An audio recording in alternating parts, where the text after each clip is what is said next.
जय माता दी। प्रेम से बोलिए संतोषी माता की जय।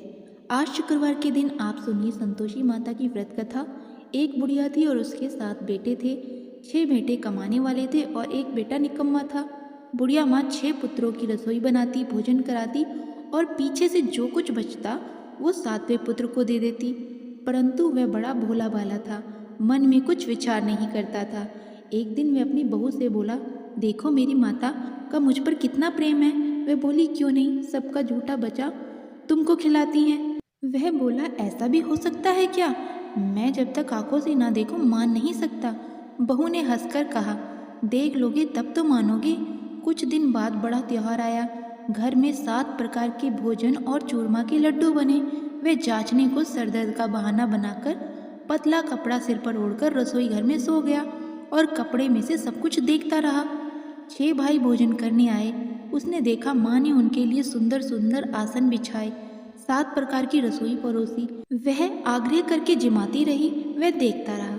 6 भाई भोजन करके उठे तब माँ ने उनकी झूठी थालियों में से लड्डुओं के टुकड़ों को उठाया और एक लड्डू बनाया। झूठ साफ करके बुढ़िया माँ ने पुकारा, उठ बेटा, 6 भाई भोजन कर गए, अब तू ही बाकी है, उठ और तू भी खा ले। वह कहने लगा, माँ मुझे भोजन नहीं करना है, मैं परदेश जा रहा हूँ। माता ने कहा, कल जाता हो तो आज ही जा। वह बोला, हाँ हाँ आज ही जा रहा हूँ। ये कहकर वह घर से निकल गया। चलते समय उसे बहू की याद आई। वह गौशाला में कंडे थाप रही थी। वह उसे जाकर बोला कि मेरे पास तो कुछ नहीं है, ये अंगूठी है सो ले लो और अपनी कुछ निशानी मुझे दे दो। वह बोली कि मेरे पास क्या है, ये गोबर भरा हाथ है। यह कहकर उसकी पीठ पे गोबर के हाथ की थाप मार दी और वह चल दिया। चलते चलते दूर देश में जा पहुंचा। वहां पर एक साहूकार की दुकान थी। वहां जाकर बोला, भाई मुझे नौकरी पर रख लो। साहूकार को नौकर की जरूरत थी। साहूकार उससे बोला, तू नौकरी पर रह जा। लड़की ने पूछा, तनख्वाह क्या रहेगी? साहूकार ने कहा, काम देखकर दाम मिलेगा। साहूकार की नौकरी मिल गई। वह सवेरे 6 बजे से रात्रि 12 बजे तक नौकरी करने लगा। कुछ दिनों में दुकान का लेन देन, हिसाब किताब, ग्राहकों को माल बेचना, सारा काम करने लगा। साहूकार के 7-8 नौकर थे। वे सब चक्कर खाने लगे कि ये नौकर बहुत होशियार बन गया है। सेठ ने भी काम देखा और 3 महीने के अंदर ही उसे मुनाफे का साझेदार बना लिया। 12 वर्ष में वह नामी सेठ बन गया और मालिक कारोबार उस पर छोड़कर बाहर चला गया। अब बहू पर क्या बीत रही वह सुनो। सास ससुर उसे दुख देने लगे। सारी गृहस्थी का काम करा के उसे लकड़ी लेने जंगल में भेजते। इसी बीच घर की रोटियों के आटे से जो भूसी निकलती उसकी रोटी बनाकर रखती जाती और फूटे नारियल के नरेली में पानी। इस तरह दिन बीतते रहे। एक दिन वह लकड़ी लेने जा रही थी कि रास्ते में बहुत सी स्त्रियां संतोषी माता का व्रत करती दिखाई दी। वहां वह खड़ी होकर कहने लगी, बहनों तुम किस देवता का व्रत करती हो और इसके करने से क्या फल प्राप्त होता है? इस व्रत करने की क्या विधि है? यदि तुम अपने इस व्रत का विधान मुझे समझाकर कहोगी तो मैं तुम्हारा बड़ा एहसान मानूंगी। तब उनमें से एक स्त्री बोली, सुनो, ये संतोषी माता जी का व्रत है। इसके करने से निर्धनता, दरिद्रता का नाश होता है, लक्ष्मी आती है, मन की चिंताएं दूर होती हैं, घर में सुख होने से मन को प्रसन्नता और शांति मिलती है, निपुत्री को पुत्र मिलता है, प्रीतम बाहर गया हो तो शीघ्र आता है, कुंवारी कन्या को मनपसंद वर मिलता है, राजद्वार में बहुत दिनों से मुकदमा चलता हो तो वह भी खत्म होता है, कलह कलेश की निवृत्ति हो, सुख शांति हो, घर में धन जमा हो, पैसा जायदाद का लाभ हो और भी मन में जो कुछ कामना हो वह सब इस संतोषी माता की कृपा से पूरी होती है। स्त्री कहने लगी, 1.25 आने का गुड़ चना लेना, इच्छा हो तो 5.25 आने का लेना या 1.25 रुपये का भी सहूलियत के अनुसार ले लेना। बिना परेशानी, श्रद्धा और प्रेम से जितना भी बन सके सवैया लेना। 1.25 पैसे से 1.25 आने तक तथा इससे भी ज़्यादा शक्ति और भक्ति के अनुसार ले लेना। हर शुक्रवार को निराहार रहकर कथा कहना और सुनना। इसके बीच क्रम टूटे नहीं, लगातार नियम पालन करते रहना। सुनने वाला कोई ना मिले तो घी का दीपक जलाकर उसके आगे जल के पात्र को रखकर कथा कहना, परंतु नियम ना टूटे। जब तक कार्य सिद्ध ना हो नियम पालन करना और कार्य सिद्ध हो जाने पर व्रत का उद्यापन करना। 3 मास में माता फल पूरा करती है। यदि किसी के खोटे ग्रह हों तो भी माता 1 वर्ष में अवश्य कार्य सिद्ध करती है। कार्य सिद्ध होने पर ही उद्यापन करना चाहिए, बीच में नहीं करना चाहिए। उद्यापन में 2.5 शेर आटे का खाजा तथा इसी के अनुसार से खीर तथा चने का साग बनाना, 8 लड़कों को भोजन कराना, जहाँ तक मिले देवर, जेठ, भाई, बंधु, कुटुंब के लड़के लेना, ना मिले तो रिश्तेदारों और पड़ोसियों के लड़कों को बुलाना, उन्हें भोजन कराकर यथाशक्ति दक्षिणा देकर और माता का नियम पूरा करना। उस दिन घर में कोई खटाई नहीं बनाना। यह सब सुनकर बुढ़िया की बहू वहाँ से चल दी। रास्ते में लकड़ी का बोझ बेच दिया और उन पैसों से गुड़ चना लेकर माता के व्रत की तैयारी करने लगी। आगे चली और सामने मंदिर है, यह सुनकर माता के मंदिर में जाकर माता के चरणों में लौटने लगी। इसके बाद वह माँ से विनती करने लगी कि हे माँ, मैं निपट मूर्ख हूँ, व्रत के नियम कुछ नहीं जानती, मैं बहुत दुखी हूँ। हे माता जगत जननी, मेरा दुख दूर करो, मैं आपकी शरण में हूँ। माता को दया आई। एक शुक्रवार बीता कि दूसरे शुक्रवार को ही उसके पति का पत्र आया और तीसरे को उसका भेजा हुआ पैसा भी आ पहुँचा। यह देखकर जेठानी मुंह सिकोड़ने लगी।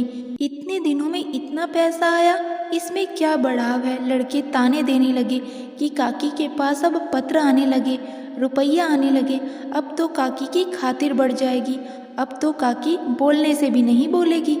बेचारी सरलता से यह कहती है कि भैया पत्र आएगा, रुपए आएंगे तो ये हम सबके लिए ही अच्छा है। ऐसा कहकर आंखों में आंसू भरकर संतोषी माता के मंदिर में आकर मातेश्वरी के चरण में गिरकर रोने लगी। माँ, मैंने तुमसे पैसा नहीं मांगा, मुझे पैसे से क्या काम, मुझे तो अपने सुहाग से काम है, मैं तो अपने स्वामी के दर्शन और सेवा मांगती हूँ। तब माता ने प्रसन्न होकर कहा, जा बेटी, तेरा स्वामी आएगा।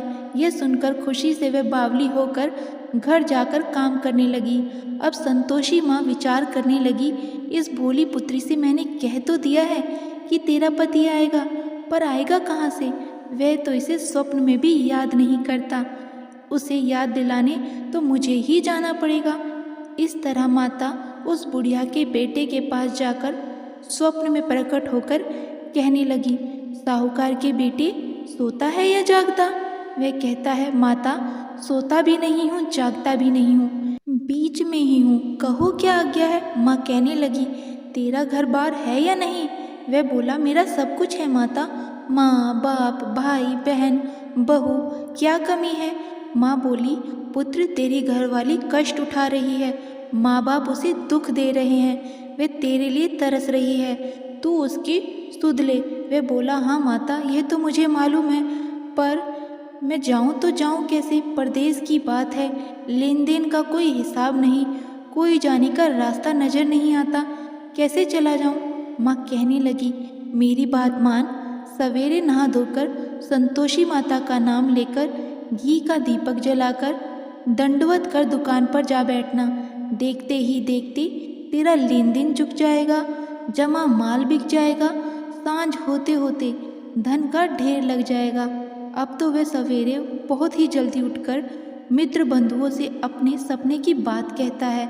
वह सब उसकी बात सुनकर अनसुनी करके उसकी खिल्ली उड़ाने लगते हैं। कहीं सपने भी सच होते हैं?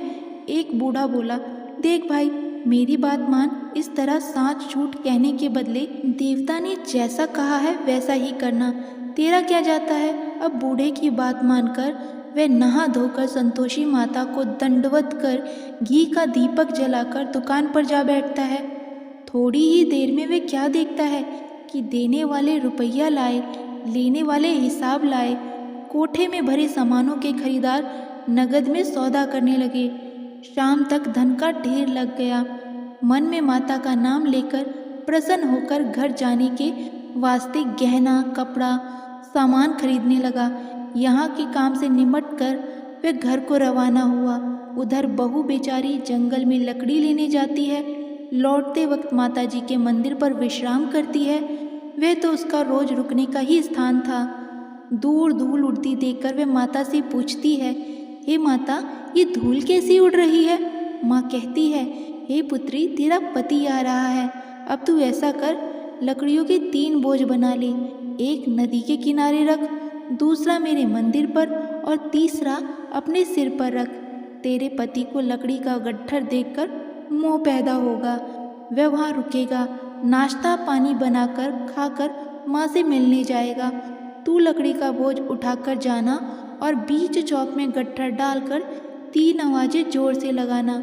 लो सासू जी, लकड़ियों का गट्ठर लो, भूसी की रोटी दो, नारियल के खोपड़े में पानी दो, आज मेहमान कौन आया है। माँ की ये बात सुनकर वे बहुत अच्छा माताजी कहकर प्रसन्न होकर लकड़ियों के 3 गट्ठे ले आई। एक नदी के तट पर, एक माताजी के मंदिर पर रखा। इतने में ही वहाँ मुसाफिर आ पहुँचा। सूखी लकड़ी देखकर उसकी इच्छा हुई कि अब यहीं निवास करे और भोजन बनाकर खा पी कर गाँव जाए। इस प्रकार भोजन बनाकर विश्राम करके गाँव को गया। उसी समय बहू सिर पर लकड़ी का गट्ठर लिए आती है। उसे आंगन में डालकर जोर से 3 आवाज़ें देती हैं।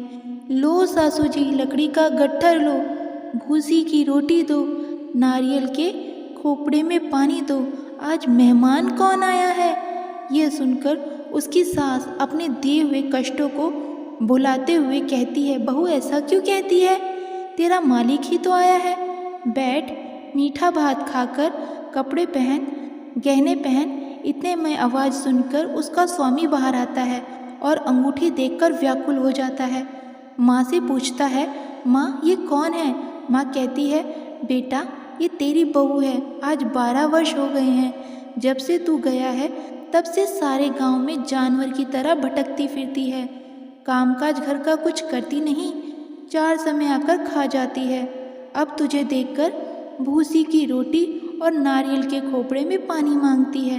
वह लज्जित होकर बोला, ठीक है माँ, मैंने इसे भी देखा है और तुम्हें भी। अब मुझे दूसरे घर की चाबी दो, मैं तो उसमें रहूँगा।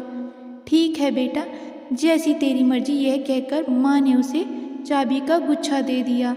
उसने लेकर दूसरे कमरे को खोलकर सारा सामान उसमें जमाया और एक दिन में ही वह राजा के महल जैसा ठाट बाट बन गया। अब क्या था, वह सुख भोगने लगी।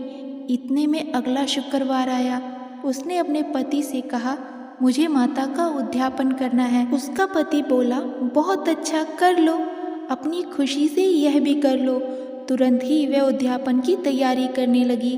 जेठ के लड़कों को भोजन के लिए कहने लगी। उन्होंने मंजूर किया, परंतु पीछे जेठानी अपने बच्चों को सिखाती हैं, देखो भोजन के समय सब लोग खटाई मांगना, जिससे इसका उद्यापन पूरा ना हो। लड़के खाना खाने गए, खीर पेट भरकर खाई, परंतु बात याद आते ही कहने लगे, हमें कुछ खटाई खाने को दो, खीर खाना हमें भाता नहीं, यह देखकर अरुचि होती है। बहू कहने लगी, खटाई किसी को नहीं दी जाएगी, यह तो संतोषी माता का प्रसाद है। लड़के उठकर खड़े हुए और बोले, पैसा लाओ। भोली बहू कुछ जानती नहीं थी, सो उन्हें पैसे दे दिए। लड़के उसी समय जाकर इमली लेकर खाने लगे। यह देखकर बहू पर माता ने कोप किया। राजा के दूत उसके पति को पकड़कर ले गए और जेठ जेठानी मन माने खोटे वचन कहने लगे। लूट लूट कर धन इकट्ठा कर लाया था, सो राजा के दूत उसे पकड़ कर ले गए हैं। अब सब मालूम हो जाएगा जब जेल की रोटी खाएगा। बहू से ये वचन सहन नहीं हुए। रोती रोती माता के मंदिर में गई और बोली, हे माता, तुमने ये क्या किया, हंसाकर क्यों रुलाती हो। माता बोली, पुत्री, तूने उद्यापन करके मेरा व्रत भंग किया, इतनी जल्दी ये सब बातें भुला दी। वे कहने लगी, माता भूली तो नहीं हूँ, ना कुछ अपराध किया है, मुझे तो लड़कों ने भूल में डाल दिया, मैंने भूल से उन्हें पैसे दे दिए, मुझे क्षमा करो माँ। माँ बोली, ऐसी भी कहीं भूल होती है। वे बोली, माँ मुझे माफ़ कर दो, मैं फिर से तुम्हारा उद्यापन करूँगी। माँ बोली, अब भूल मत करना। वे बोली, अब भूल नहीं होगी माता, अब बताओ वे कैसे आएंगे। माँ बोली, जा पुत्री, तेरा मालिक तुझे रास्ते में ही आता मिलेगा। वह निकली, रास्ते में पति आता मिला तो उसने पूछा, तुम कहाँ गए थे। वे कहने लगा, इतना धन जो कमाया है उसका टैक्स राजा ने मांगा था, वह भरने गया था। वह प्रसन्न होकर बोली, अच्छा हुआ, अब घर चलो। कुछ दिन बाद फिर शुक्रवार आया तो वह बोली, मुझे माता का उद्यापन करना है। पति ने कहा, कर लो। वह फिर से जेठ के लड़कों से भोजन को कहने लगी तो जेठानी ने एक दो बातें सुनाई और लड़कों को फिर से सिखा दिया कि पहले की ही तरह खटाई मांग लेना। लड़के कहने लगे कि हमें खीर खाना नहीं भाता, कुछ खटाई खाने को दो। तो बहू बोली, खटाई खाने को नहीं मिलेगी, खाना हो तो खाओ। यह कहकर ब्राह्मणों के लड़कों को जाकर भोजन कराने लगी। यथाशक्ति दक्षिणा की जगह एक एक फल उन्हें दिया। इससे संतोषी माता प्रसन्न हुई। माता की कृपा होते ही 9वें मास उसको चंद्रमा के समान सुंदर पुत्र प्राप्त हुआ। वह पुत्र को लेकर प्रतिदिन माता जी के मंदिर को जाने लगी। माँ ने सोचा कि ये रोज आती है, आज क्यों ना मैं ही इसके घर चलूं, इसका आसरा देखूं तो सही। यह विचार कर माता ने भयानक रूप बनाया। गुड़ और चने से सना मुख, ऊपर से सूंड के समान होठ, उस पर मक्खियां भिन भिना रही थी। दहलीज में पैर रखते ही उसकी सास चिल्लाई, देखो कोई चुड़ैल डाकिन चली आ रही है, लड़कों इसको भगाओ, नहीं तो ये किसी को खा जाएगी। लड़के डरने लगे, चिल्लाकर खिड़की बंद करने लगे। बहू रोशनदान में से देख रही थी, प्रसन्नता से पगली होकर चिल्लाने लगी कि आज मेरी माता मेरे घर आई है। यह कहकर बच्चे को दूध पिलाने से हट जाती है। इतने में सास का क्रोध फूट पड़ा। वह बोली कि इसे देखकर कैसे उतावली हुई जो बच्चे को पटक दिया। इतने में माँ के प्रताप से जहाँ देखो वहाँ लड़के ही लड़के नजर आने लगे। बहू बोली, माँ जी, मैं जिनका व्रत करती हूँ ये वे संतोषी माता हैं। इतना कहकर झट से सारे घर के किवाड़ खोल दिए और सबने माता के चरण पकड़ लिए और विनती कर कहने लगे, हे माता, हम मूर्ख हैं, अज्ञानी हैं, तुम्हारे व्रत की विधि हम नहीं जानते हैं। तुम्हारा व्रत भंग करके हमने बहुत बड़ा अपराध किया है। हे माता, बहू को जैसा फल दिया वैसा सबको देना। जो भी ये कथा पढ़े या सुने उसके सभी मनोरथ पूर्ण होंगे। प्रेम से बोलिए संतोषी माता की जय। आइए अब सुनते हैं संतोषी माता की आरती। जय संतोषी माता मैया, जय संतोषी माता, अपने सेवक जन की, अपने सेवक जन की सुख संपत्ति दाता। जय संतोषी माता, सुंदर चीर सुनहरी माँ धारण कीनो, मैया माँ धारण कीनो। हीरा पन्ना दम के, हीरा पन्ना दम के, तन श्रृंगार लीनो। जय संतोषी माता, घेरू लाल छटा छवि, बदन कमल सोहे, मैया बदन कमल सोहे। मंद हसंत करुणामयी, मंद हसंत करुणामयी, त्रिभुवन जन मोहि। जय संतोषी माता, स्वर्ण सिंहासन बैठी, चवर दुरे प्यारे, मैया चवर दुरे प्यारे। धूप दीप मधुमेवा, धूप दीप मधुमेवा, भोज धरे न्यारे। जय संतोषी माता, गुड़ अरुचना परम्पी, तामे संतोष कियो, मैया तामे संतोष कियो। संतोषी कहलाई, संतोषी कहलाई, भगतन वैभव दियो। जय संतोषी माता, शुक्रवार प्रिय मानत, आज दिवस सोही, मैया आज दिवस सोही। भक्त मंडली छाई, भक्त मंडली छाई, कथा सुनत मोही। जय संतोषी माता, मंदिर जगमग ज्योति मंगल ध्वनि छाई, मैया मंगल ध्वनि छाई। विनय करे हम सेवक, विनय करे हम सेवक, चरणन सिर नाई, जय संतोषी माता। भक्ति भाव में पूजा अंगीकृत कीजिए, मैया अंगीकृत कीजिए। जो मन बसे हमारे, जो मन बसे हमारे, इच्छित फल दीजिए, जय संतोषी माता। दुखी दरिद्र रोगी संकट मुक्त किए, मैया संकट मुक्त किए। बहु धन्य धान भरे घर, बहु धन्य धान भरे घर, सुख सौभाग्य दिए, जय संतोषी माता। ध्यान धरे जो तेरा वांछित फल पायो, मैया वांछित फल पायो। पूजा कथा श्रवण कर, पूजा कथा श्रवण कर, घर आनंद आयो, जय संतोषी माता। चरण ग्रह की लज्जा राखियो जगदम्बे, मैया राखियो जगदम्बे। संकट तू ही निवारे, संकट तू ही निवारे, दयामयी अम्बे, जय संतोषी माता। संतोषी माता की आरती जो कोई जन गावे, मैया प्रेम सहित गावे। रिद्धि सिद्धि सुख संपत्ति, रिद्धि सिद्धि सुख संपत्ति, जी भर के पावे, जय संतोषी माता। जय संतोषी माता, मैया जय संतोषी माता।